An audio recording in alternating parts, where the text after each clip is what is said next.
পতাকার 5 রং। কবি সুকান্ত আচার্য।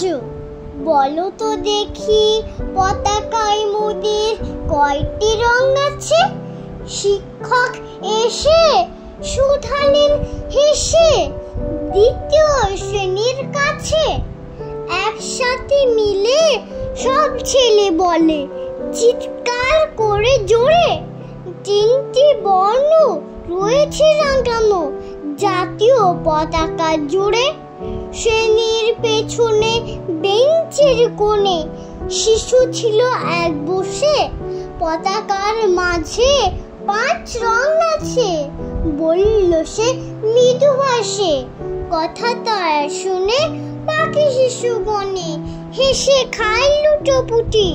শিক্ষক রেগে বলেন হেঁকে, বোঝাও কি করে 5টি? মাথা নিচু করে ভয় আর্ত স্বরে সরল শিশুটি বলে, উপরে গেরুয়া, মাঝখানে সাদা, সবুজ আছে তার তলে, আর আছে আঁকা গোলাকার চাকা, নীল রং আছে এতে। শিক্ষক বলে এটিকে ধরলে তবুও হচ্ছে 4টে। অবোধ শিশুটি বলল তখন রং আছে আর এক, লাল লাল ছোপ দাগ দেখা যায় ওই পতাকার মাঝে।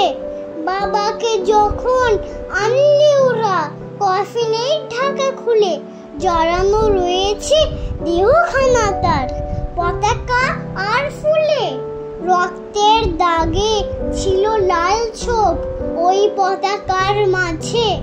এই নিয়ে মোট হলো 5টি। এবার তো ঠিক আছে? সরল শিশুটির জবাব খানি কাঁপিয়ে দিল বুক। অশ্রু এলো নয়ন ভরে, শুকনো হলো মুখ।